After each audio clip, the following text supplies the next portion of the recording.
E agora o nosso assunto é tecnologia da informação, ambiente de trabalho e aquilo que muitas empresas em vários setores, né, sempre buscam: produtividade, eficiência, produzir mais em menos tempo ou pelo menos com agilidade. E Agile é aquilo que nós vamos tratar agora com o Agile Coach, inclusive, que é Wagner Boltz, que é Wagner Fusca, né? A gente conhece mais ele como Wagner Fusca. Wagner, antes de mais nada, bom dia. Bom dia, obrigado aí pelo convite aí. E fico bem à vontade em ser chamado de Wagner Fusca, obrigado. Apesar de Fusca lá não tem muita tecnologia, os mais tradicionais e clássicos, mas você é uma pessoa que mexe com tecnologia e mexe com o pessoal que mexe com tecnologia. Isso. E aí você fala muito de produtividade. O que é ser produtivo no setor de TI? Legal. Bom, um pouco da minha história, assim, nessa parte de software, diz um pouco da minha carreira, porque eu entrei em agilidade e até na questão de entender produtividade. No setor de TI, a gente tem uma falsa sensação de que criar software é algo repetitivo, como se fosse indústria. E não é um processo que às vezes beira que é criativo e beira a criação de uma música, algo que às vezes você tem que ter um tempo de concentração, algo que demora para de fato você ser produtivo. E aí os métodos ágeis, eles de fato entram ali como uma gama de recursos que pode de fato ter times e pessoas mais produtivas. Não necessariamente entregar mais tarefa. Ou seja, é uma tarefa mais artística, de certa forma, exige talento e criatividade. Isso, A gente pensa assim, quem entrega mais tarefa é mais produtivo. Não, em TI não necessariamente isso é verdade. Quem entrega de fato a coisa certa para o cliente, aí sim você é produtivo. Existem várias estatísticas que mostram quanto a produção de software, você entrega muitas tarefas e de repente a pessoa nem usa naquele aplicativo, naquele software, né?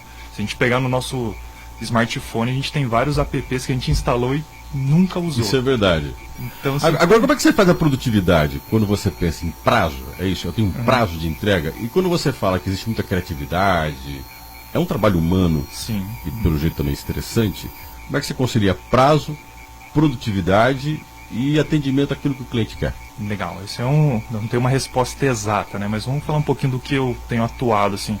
Quando a gente olha, assim, a ideia de estimar alguma coisa, vamos falar, para fazer um software eu vou levar um mês. Será que de fato eu vou fazer em um mês?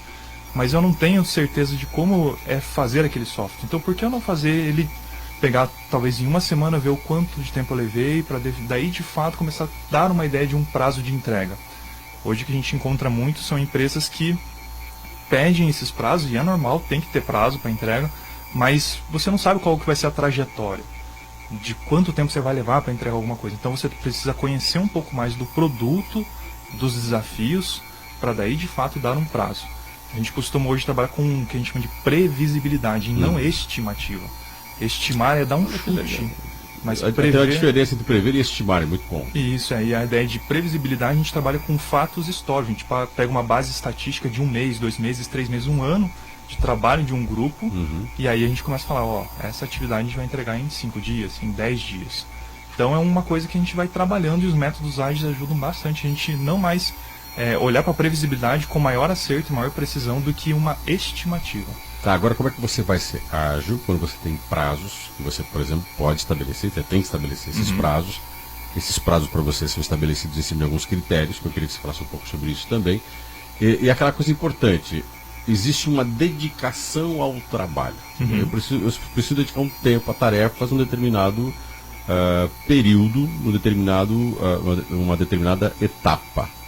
E a gente conhece o profissional de TI como aquele que trabalha quando quer, na hora que quer. Como é que funciona entre conciliar tempo, produtividade, sem você perder o foco na onde você tem que entregar e do que você tem que entregar? Legal. Tudo começa na negociação com o cliente. Então, assim, o cliente procura alguma empresa de tecnologia para produzir um software, uma solução. Ambos têm desejos diferentes e conhecimentos diferentes. O ideal é que os dois caminhem juntos. A gente gosta de falar que o cliente presente sempre ajuda a, de fato, o produto sair da forma correta e num prazo coerente. Porque se deixar com a empresa de TI desenvolvendo o que ela acha, sai um jeito muito diferente. E se deixar só com o cliente mandando ali, negociando, tendo controle, não é legal. O ideal é que tenha parceria entre cliente e empresa. Esse é o primeiro momento.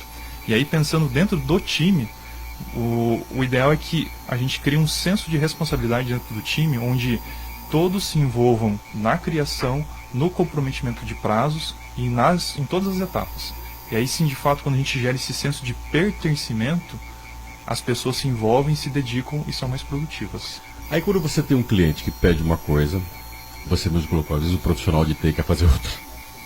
Ou porque um escuta o que o outro quer e entende errado. Tá claro?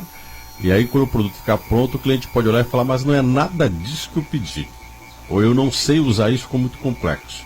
Nessa conversa, é uma conversa que se tem somente na hora em que você tem que esclarecer o que está sendo pedido e o que vai ser entregue, ou durante o processo de trabalho você tem que ter esse acompanhamento para dar agilidade ao produto. A ideia é de conversar sempre com o cliente para que ele entenda as etapas que estão sendo passadas e poder fazer alguma correção no caminho. No mundo ideal seria o cliente estar presente em todo momento, toda hora, sempre disponível.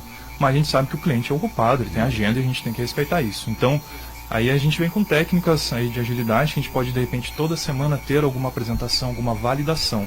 Quando a gente fala em métodos ágeis, a gente fala muito sobre pessoas e feedback.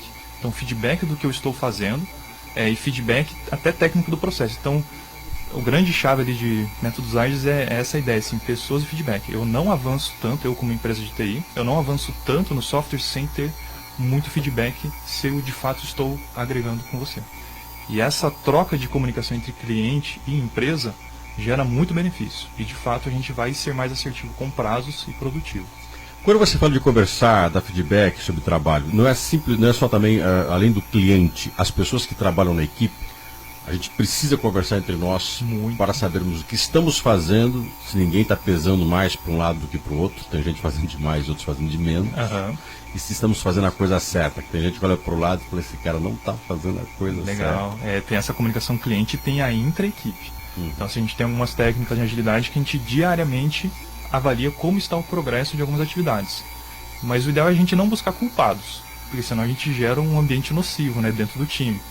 Então assim, a gente usa gestão visual, por exemplo, um quadro com vários post-its, que eles nos dizem o progresso das tarefas.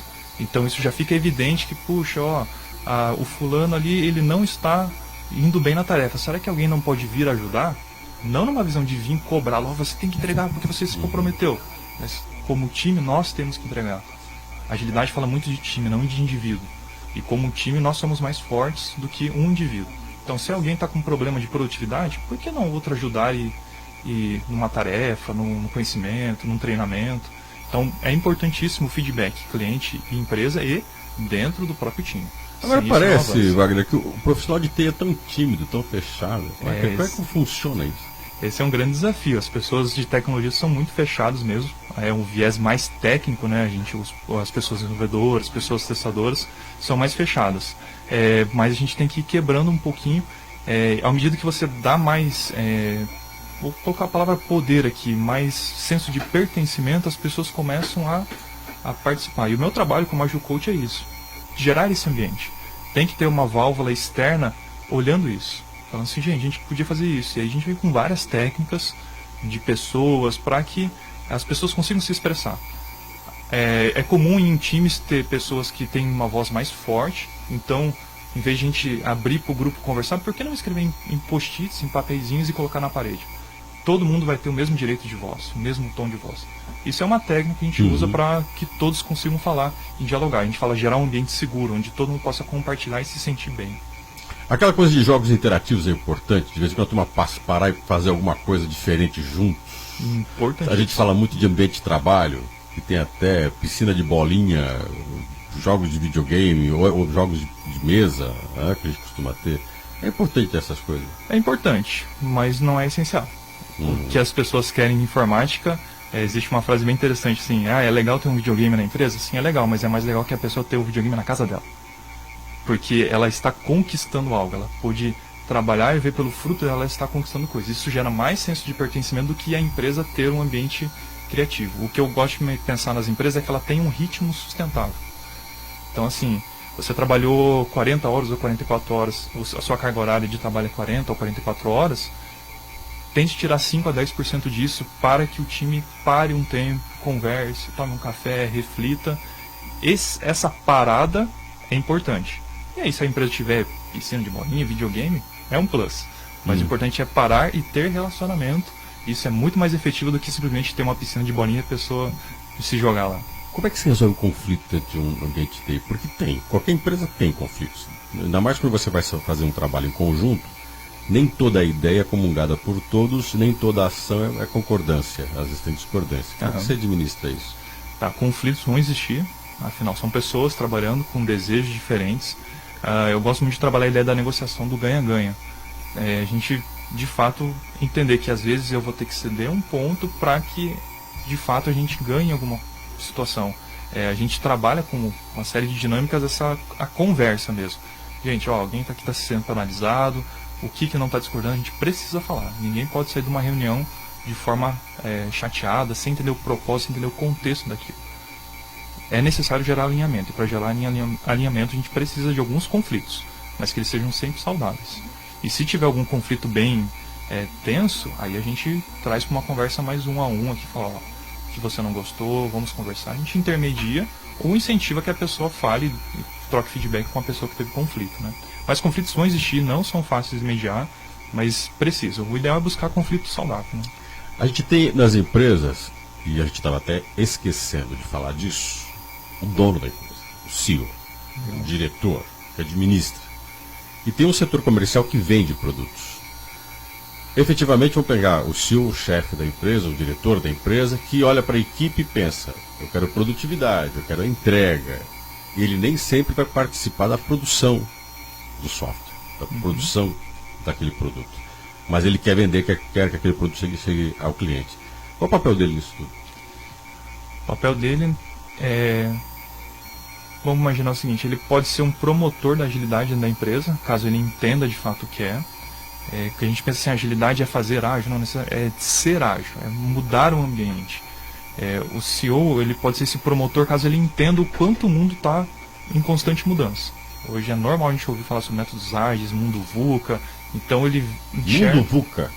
Volátil, incerto, muda toda hora, né? Então a pessoa, o CEO ali da empresa, ele pode ser esse promotor, mas muitas das vezes ele está olhando o ritmo produtivo, como você falou.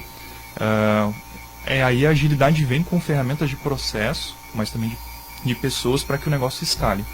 Em nenhum momento eu falei que de métricas, mas métodos ágeis são muito amparados em métricas. Então, métricas. Muito número para que a gente de fato mostre o valor das coisas.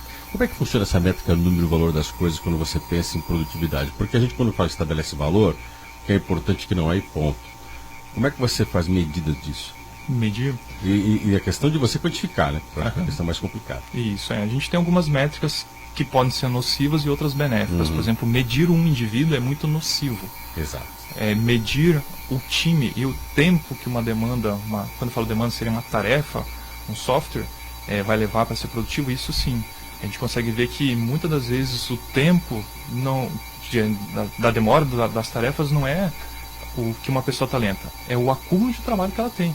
Quando uma pessoa tem que fazer 5 coisas, ela vai ser muito mais lenta do que se ela estivesse fazendo 1 a 2 no máximo. Então, os números vêm amparando, nos ajudam a ter um radar, um velocímetro do quanto mais rápido nós estamos ou não. E aí a gente vem com diversas métricas que pode medir, que a gente chama de, por exemplo, lead time, quanto tempo uma tarefa começa e termina, número de qualidade, que a gente poderia falar assim, o quanto o nosso software está aderente a um processo de qualidade, ou com bugs, ou bugs seriam as falhas, né, os erros no software, ou itens que são vulneráveis. Hoje a gente escuta muito sobre segurança da informação e software que está vulnerável, vazamento de dados. Então esses números a gente coloca para apoiar a nossa sequência de fluxo. Então eu falei algumas métricas, mas tem várias outras, né? A partir disso a gente tem um radar, um velocímetro do quanto nós estamos, e até um GPS, se a gente está no rumo certo ou não. Para fechar nossa conversa, um papo espinhoso. Produtividade implica também você selecionar pessoas e nem sempre você tem todo mundo tendo o mesmo potencial e algumas pessoas dentro de uma equipe não se entrosam. A decisão às vezes de tirar, substituir, descartar. Até onde a gente tolera a improdutividade ou descompasso de alguém com a equipe e qual o limite que a gente estabelece para dizer não dá mais para tolerar, a gente vai ter que descartar? Bom, eu imagino assim que como a gente valoriza a pessoa, a gente tem que sempre perceber um problema, a gente deve dar feedbacks para essa pessoa, tentar 1, 2, na terceira vez a gente já tem que pensar em talvez desligar, porque às vezes ela não aderiu à cultura da empresa, né? Conversei com o Wagner Fusca, que trabalha com o coaching Agile Coach. Ele é professor, inclusive, e pós-graduado nessa área, professor de graduação também, com qualificação, com desempenho de pessoas e produtividade.